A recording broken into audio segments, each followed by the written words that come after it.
দেখেন, ইরান কিন্তু বারবার বলে আসতেছে এই যুদ্ধ শুরু করছে আমেরিকা, আর এটার গতিপথ কতটুকু চলবে, কতদিন চলবে, এটা নির্ধারণ করব আমরা।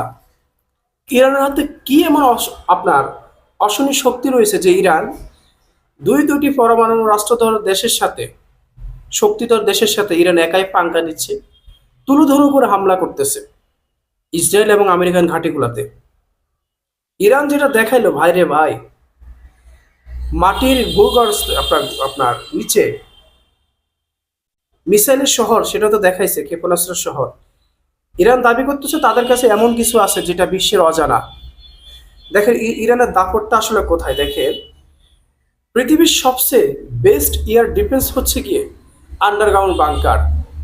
এটা ইরানিরা কয়েক যুগ আগেই বুঝে গেছিল যে আন্ডারগ্রাউন্ড বাংকার ছাড়া আজকাল যুদ্ধ জমে না, শত্রুপক্ষের সাথে পেরে ওঠা যায় না।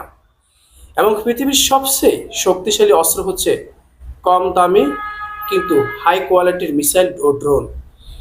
এটাও ইরানিরা কয়েক যুগ আগে বুঝে গিয়েছিল।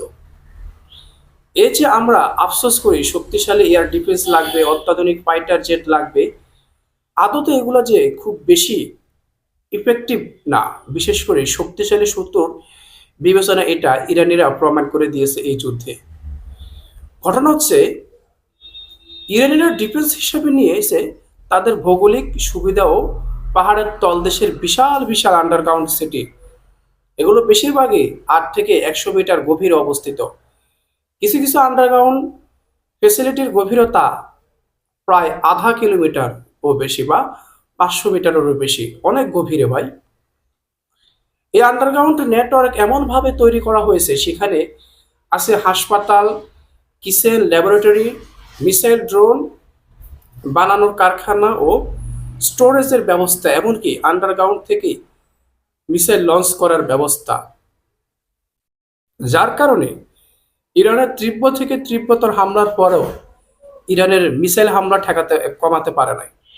ইরান ঠিকই নিয়ম মাফিক মিসাইল হামলা চালাচ্ছে, বরঞ্চ এখন আরো বেশি চালাচ্ছে। তাই বলা হয়ে থাকে ইরানের ভেতরে আরেকটা ইরান আছে, যেটা বিশ্বের কাছে অজানা। মাঝে মধ্যে কয়েকটি ভিডিও এবং ছবি ফুটেজ প্রকাশ করে, যেটা দেখে আসলে অবাক হওয়ার মতো। এগুলো ধ্বংস করতে পারবে পৃথিবীতে এমন বোমা এখনো তৈরি হয়নি।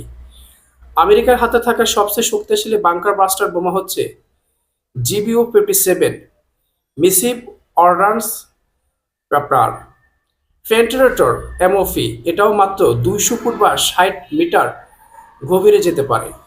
শক্ত পাথরে পাহাড় পুরোপুরি 200 ফুট গভীরেও যেতে পারে না। ধরুন আন্ডারগ্রাউন্ড সিটির গেট লক্ষ্য করে বোমা মারা হলো, তাহলে তাহলেও আরো অনেকগুলা গেট অক্ষত থাকবে। বোমা একটা নির্দিষ্ট এলাকা ধ্বংস করতে পারলেও পুরো সিটি ধ্বংস করতে পারে না, এভাবে ডিজাইন করা হয়েছে।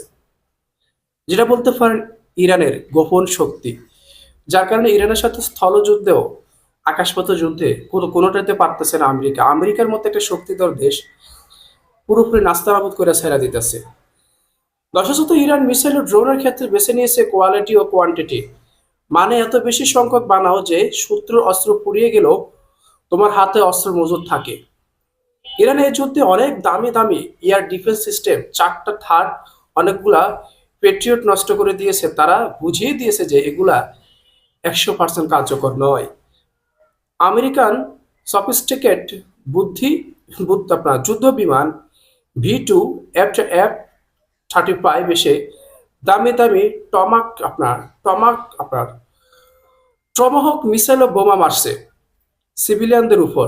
চায়না থেকে আনা প্লাস্টিকের ডিকয় নষ্ট করেছে, সামরিক টার্গেট খুঁজে পাচ্ছে না। এটা আমেরিকা নিজেও স্বীকার করেছে যে তারা সামরিক টার্গেট খুঁজে পাচ্ছে না, যেটা কোথায় কিভাবে রাখছে ইরান। এসব ইরান কয়েক যুগ আগেই স্টাডি করেছিল।